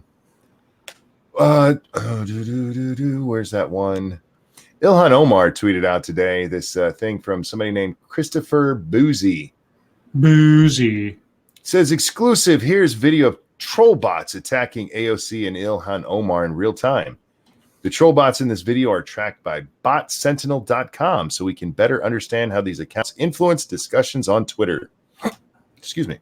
I watched the little video that they put there.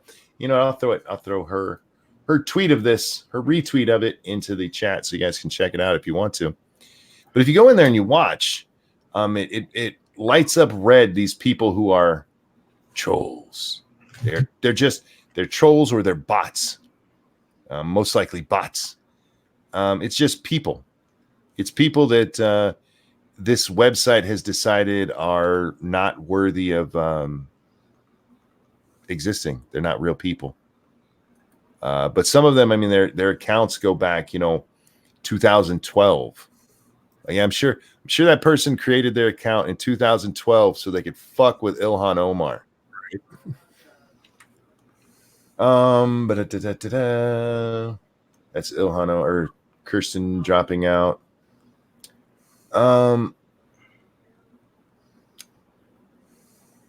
This was actually in response to the Lawrence O'Donnell thing. This woman said, Trump's made it pretty difficult for anyone to verify anything about him by hiding his info and restricting associates' testimony. And why has he done this? So Trumpsters never ask themselves that question. What is he hiding and why is he hiding it? Yeah, we didn't spend millions of dollars and spend 2.5 years with a giant investigation, every aspect of his life and organization at all or nothing. We have no idea what Trump's up to at any point. Yeah, whatever. Thank you, Terry Diamanis, who says Jesse Ventura has never given blood. When asked, his only response was, I ain't got time to bleed. Yay! Yeah. Was there anything else I had? Nothing that I can really show and stuff. So yeah, that'll be it for tonight, which leads us on to question and answer time. Guys, if there's a question you'd like us to answer, throw it into chat now with plenty of chat marks behind it. For those of you new, ask around what a chat mark is. And if you have a statement you'd like us to address, make sure there's plenty of statement marks behind it as well. And don't forget, we have a guest tonight, so you can ask them questions. P-Dog is a pretty open dude. I mean, don't get too personal with him, but anyway. Where are we at? Ranting Monkey, think Amos monetized Bear's video response to him. He can't do that? Monetize someone else's response to him. Unless you copyright claim something of theirs, I guess. No, this was just a YouTube fuck up. Today's my birthday. Last year, Satsu sang for me. Can I get 2 in a row? Says Useless Rebel. Did I? I feel like when Satsu does his in-between part, that's him singing. But well, if you did, I only got 2 words for you. Combo breaker. Wow. But we have a birthday, you guys. And P Dog, Yes. you don't have to sing, but you're welcome to. Oh no, I would be honored to sing. Useless Rebel, my friend, this one is for you. And a 1 and a 2. Happy birthday to you. Broke your combo. Happy birthday to you. I still love you though. Happy birthday, Useless Rebel. To Stay mad, bro. Happy birthday to to you. Happy birthday. I hope you had a great one. Square Samuel says, will you watch the YouTube animation Cal Art student project? There's a man in the woods. Cal Art? Probably not. I have a thing with animation where if I don't like the look of it, I can't watch it. And that Steven Universe crap just makes my balls shrivel. Oh, but Peppa Pig's fine. Yeah, Peppa Pig's not that. Oh, okay. Did you see the Scooby-Doo rendition or whatever? It was either a put on or they're actually turning Scooby-Doo into like Thundercats Go or whatever animation for a new series. I have not. It's really, really terrible looking. Oh, I think I know what artwork you're talking about. Fucking Scooby-Doo looks like a camel. Yeah, and like Fred is wearing like some kind of t-shirt, no ascot, and he looks like a douche nozzle. Yeah, it looks great. I mean, more of a douche nozzle than it did originally, but like a bro douche nozzle. Well, that doesn't look like Cal Art. That looks like cell shaded.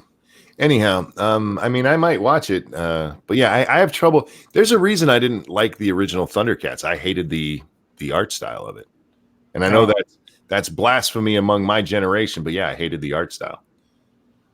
Any of you catch the new Joker trailer? Yes, and Yes. It did not make me want to watch that movie. No, it actually made me less interested. I mean, I was kind of interested to begin with, but I was kind of like, this.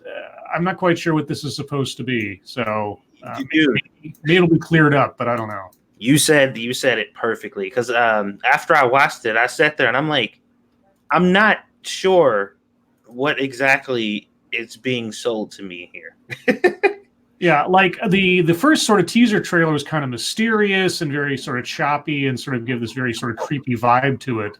And then I watched this one and I'm like, so is he doing some kind? And if you guys have seen Mr. Robot, the TV show Mr. Robot, that's what some of the scenes in that trailer reminded me of. Like he started some kind of mask movement thing, or the Joker did this. Like what? I don't know what's going on. It seems like a overly complicated origin story that we didn't need. I mean, if you look at the origin story in The Killing Joke, or at least the version that they put in there, because they still say the Joker still says he has trouble remembering what actually happened, so it's all very, unreliable narrator. If you just did the origin story in Killing Joke of what the Joker was in that one, that by itself would make a pretty compelling movie without a whole lot of flash and clash. But I don't know what they're doing here. It seems this trailer made it seem far more pretentious than the first trailer made it seem, which is saying something, I guess. I didn't see The Killing Joke, but was it? And I also let me put this out there. I don't know anything really about Joker's past and how, because I've never really seen an origin. So was it always like a sympathetic, almost kind of? He had mental health issues and people were mean. No. So I'm not talking about The Killing Joke, the cartoon movie. I didn't like that, but the actual comic book it's based on from the 90s. Mm-hmm. So the Joker's origin story in that one is he's a down on his luck comedian with a wife and a kid on the way, and he just can't catch a break, and he's just like right on the edge of destruction because of financial stuff. And so a couple of guys talk him into playing the Red Hood, which is this criminal in the city that's this famous bank robber kind of thing. And they tell him, it's like, look, there is no Red Hood. It's just a guy with a costume on. We just keep finding somebody different every time to play the part. You do this, you get a cut of the money. We go our separate ways. And he's like, oh, okay. And then the night he's supposed to do this, he finds out that his wife and child died because of an electrical fire at his apartment, but the two guys already have him in on this. So he goes into this job to rob this playing card company. Batman shows up to foil the robbery, and he gets knocked into the vat of chemicals. Ta-da, the Joker. There's more to it than that. It's a bit more nuanced, but it is one of the best written and best drawn Joker origin stories ever. It's really good. Okay, because I was just confused, because just looking at this, it really looks like a sympathetic mental health story of like a person treated poorly, and now he's like, I don't know, it just. Lords of the Night, have any of y'all seen Where Eagles Dare? No, I have not. Long time ago. Is that with Jason Gedrick? Is that a ride in Germany by any chance? Will Monkey ever go back to making real videos again? Maybe. Massive says, did you hear that that Mythbuster Jesse Combs was killed in a crash while testing jet-powered car? Yep. I did. She was actually trying to break her own land speed record. I don't understand why there's a women's land speed record. Because why not? They can't even drive as fast as us? Yeah, I don't really get why they divide it by gender, but it's like either you go as fast as you do or you're not. There should be like a land speed record, not divided by gender. Anyway. But yeah, somebody asked, they said they don't recognize her as a Mythbuster. She was only on for a very, very little bit when the cute one was on maternity leave. Yeah, Carrie Byron. She's also, isn't she? She's the original chick from Overhauling, I think, too. Yeah, she was on several other shows. I'm not familiar with her. I just somebody had sent me the story today. Don't forget, guys, throw your questions in there. Where was that other? I know I missed some. Jesus, damn chat jumping. I hate that shit.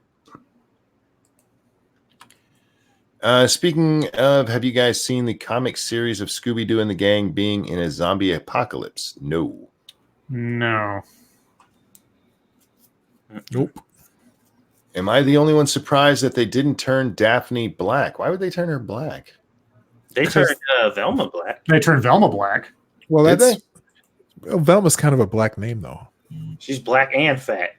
Yeah, they made her black and like body positive Velma. Oh god, she was never fat before. Oh god damn it. She was a little frumpy, but yeah, she wasn't fat. Yeah, she was frumpy, not fat. She was fat, PHAT. Right. Pretty hot and tempting.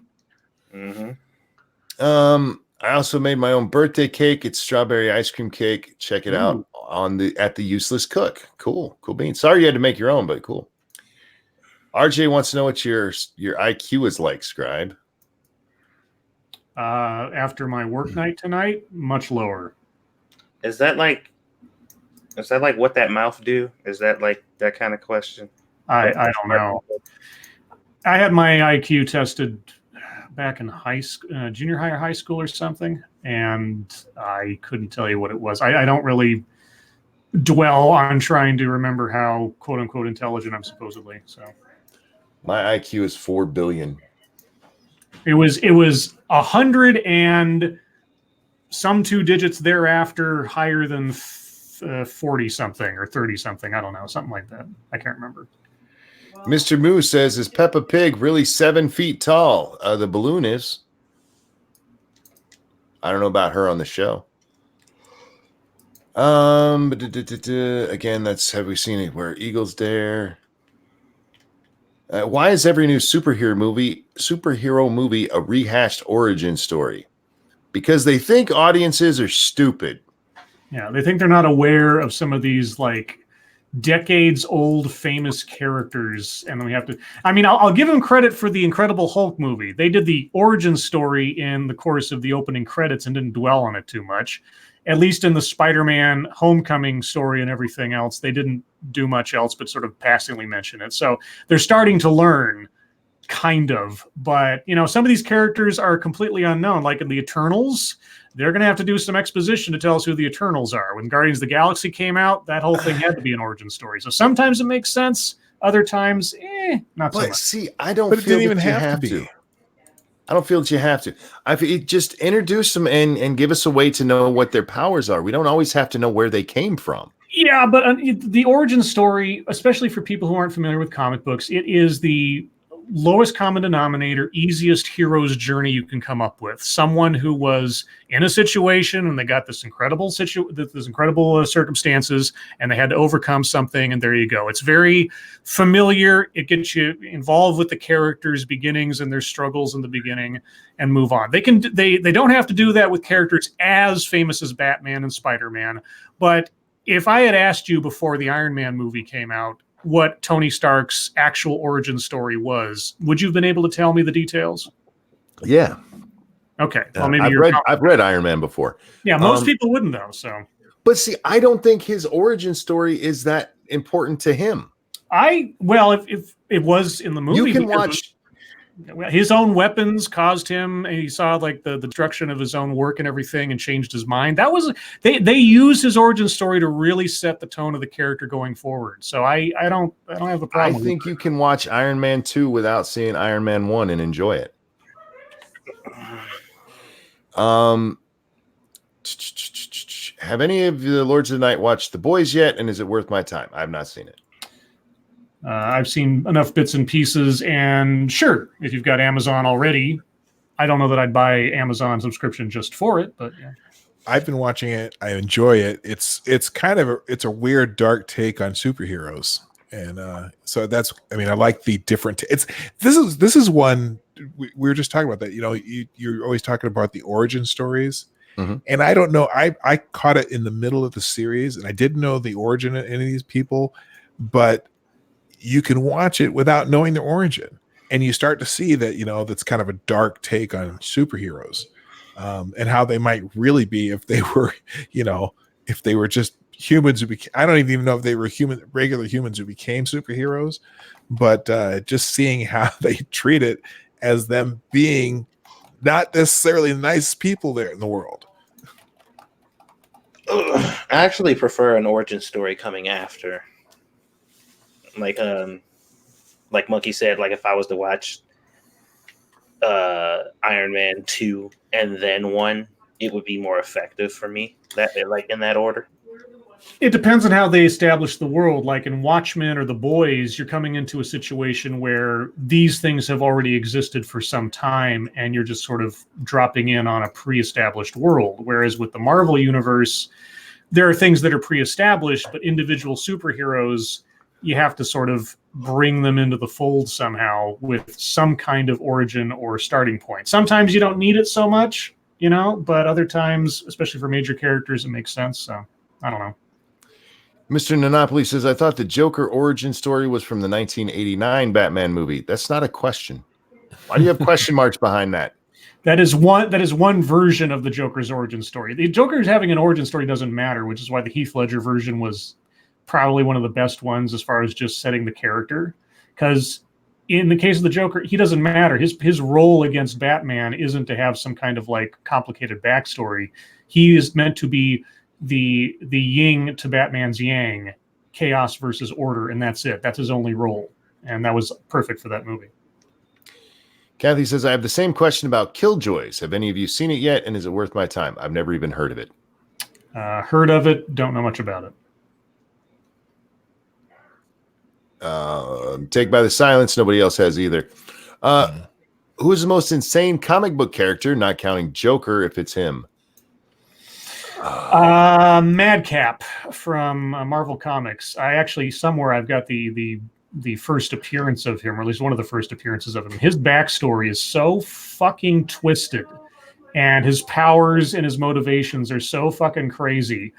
It's a kind of character, an origin story that could have only come out of 1980s Marvel Comics, because they sure as fuck would not mess with that shit today.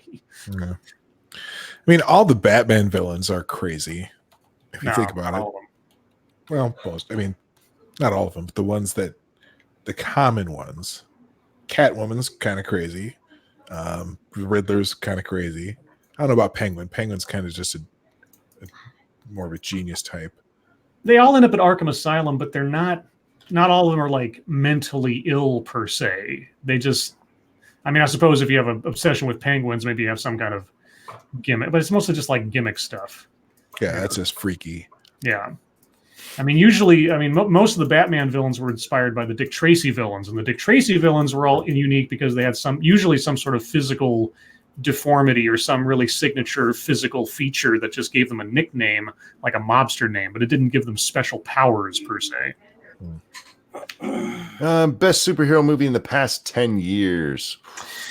Well, Dark Knight, Winter Soldier, one between those two, I think. See, I would still put the first Avenger above Winter Soldier. I liked Winter Soldier; it was a great movie, but the original Captain America movie was just so well done. Gentlemen, Satsu, P-Dog? The Incredibles. Was that Fair the last enough. 10 years, though? How old was Ooh, that? maybe not. Oh, no, that was, Yeah. that was more than 10 years ago. I really enjoyed that. That was a great movie. Yeah. It's what the Fantastic Four should have been. Right. Exactly. I don't know. Mine's not a movie. My Hero Academia is like the best superhero anything that I've watched in a long time. Didn't they turn MJ and the Little Mermaid black? Well, wouldn't it follow that Daphne would also be black? It doesn't follow anything. Why would that necessarily follow? P-Dog Knight, what is your favorite DS9 episode? Oh, and this is for everybody. Sorry, I just saw his name last. Oh. Ooh.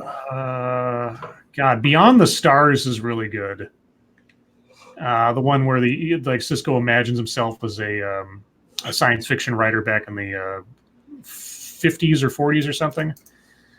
But also the one where Cisco has to arrange for a political assassination to try to stop the war, and he talks about it in his captain's log and describes how he's completely inured to the moral crisis he created for himself, and he was fine with having assassinated a guy if it would stop a war. And then at the very end, he deletes the log so it never gets uncovered. Oh, it's just explained to me. It was just a couple down from why Daphne would be turned black is because all of the redheads are being turned black. Okay, I get you. Oh, okay. I couldn't tell you my favorite DS9. I'm not as big a fan of DS9. I preferred the Next Generation. I am the same. I rarely saw a DS9 episode, and it was when it was actually on TV. I do remember I watched the series premiere when it came out. I was so excited for it, and then that series premiere was just like, oh. Yeah, no, DS9 really doesn't get cooking until about season 3. It is one of those things where it's like you got to give it some time to get there. But once it does, man, it becomes really good. Omi Kruger Gaming says, my son was born last night. This makes 3. Well, congratulations. Yay! Yay! Congrats. Welcome to the world, little man. Hope it's not too fucked up for you. Too late. We've done a number. AOC said melting ice could release diseases. Thoughts? No, she doesn't have any. It can release thoughts? Oh my God. Cheap women everywhere. That explains Instagram. I know, right? Melting ice. Oh, the ice caps melt suddenly. Instagram. Uh-oh. # Glacier Thoughts. Glacier Thoughts. Could it release disease? I suppose if there's things or material locked in the ice that haven't been exposed to the environment in thousands and thousands of years, maybe you could see something like that, but that's like X-Files territory until I see some evidence otherwise. That is some science fiction nonsense right there. Godzilla. Oh, yeah. Wow. Is it possible? It's not out of the realm of any possibility, but we're talking far, far out. That Alex Jones territory. Weren't they trying to clone something that they found in the ice somewhere. I read something. They were trying to. There was some kind of a reptile or something that they were trying to reproduce from something they found in the ice. I'm like, well, no, what the hell are you doing? What are you thinking? Lords of the Night, have you tried fried watermelon? No, why would you do that to watermelon? Fried watermelon? Wouldn't that take out all the flavor? The whole reason to eat watermelon, you just ruin it. Favorite kind of breakfast? Well, any kind of breakfast. I like a big breakfast if I have the choice. You know, eggs and bacon and sausage and toast and maybe even a muffin. Yeah, I like a big ass breakfast, gentlemen. Waffles, motherfucker. As long as I'm not making it, I'm pretty much good for anything. Almost every Friday, I have bacon, eggs, hash browns, and pancakes. Oh, that sounds wonderful. Swap out the pancakes with some waffles, and I'm on it. I'll eat waffles too. Favorite Shakespeare play? I'm a Hamlet fan. Hamlet's beautiful. So you like Kimba, huh? Indeed. The Anthony Hopkins version of Titus Andronicus was great to watch. Have you seen that movie? It's great. I've not. Do you have one, P-Dog? Midsummer's Night's Dream. I like that one. And Satsu, you do a lot of Shakespeare? Oh, yeah, absolutely. He likes them all. With all these damn remakes, when's Christine coming out? Give him time. What, the car? I don't know. Does Stephen King need more paychecks? I guess, maybe. Favorite president? I'm a Jefferson guy. These guys don't like presidents. Nope. Favorite president? Yeah, I don't know. Grover Cleveland. Just because he was named Grover, I always thought it was a funny name. William McKinley. There you go. You got a mountain named after him. Yeah. Satsu, who's your favorite president?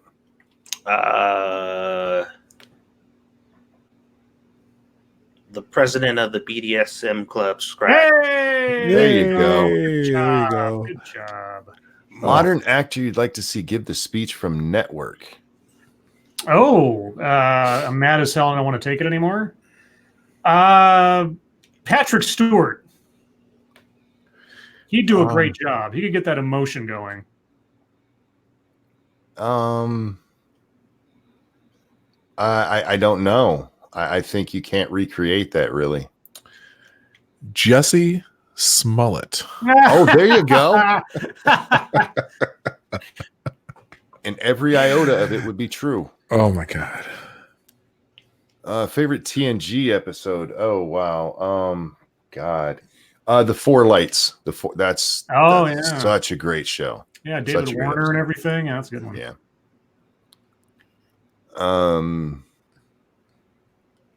These guys aren't answering questions. The first one that the Borg showed up. Season 3. That was a Q episode. Yeah. Right. What is that? Season 3, episode 2? Something like that. Something like that. Yeah, I can't remember. Yeah, it's a good one. Really good one. I still like All Good Things. You know, the very end of the series, I think. Yeah. That was great. Either that or the first part of the Borg, where he becomes Locutus.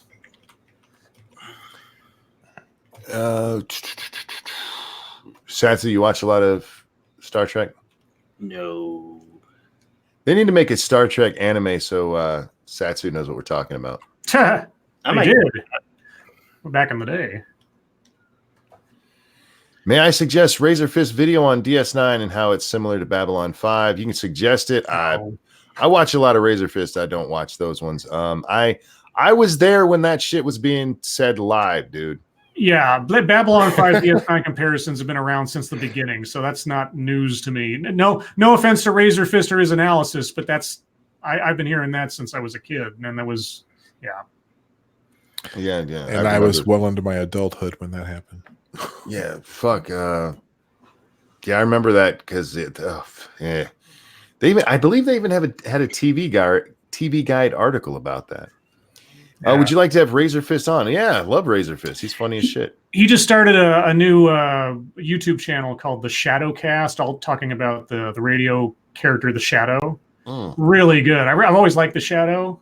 I always thought that was a character that didn't get their justice done from. Even though I like some parts of the 1994 movie with Alec Baldwin, that's a character that should be revisited. And guys, that is the end of the show. Thank you so much for coming and hanging out with us tonight. Thank you so much for the donations. They really do help. I can't tell you how much I appreciate those. Dog, I'd like to thank you for coming and hanging out with us tonight. My pleasure. Thank you for having me. It was fun. Don't forget to check out his channel, guys. It is linked below. Satsu, Scribe, a pleasure as always. Everyone, diseases trapped in ice make me sad. We'll see you next time. You sound kind of like Bill Clinton there for a second. I can actually do a pretty good impression. I know. Yeah.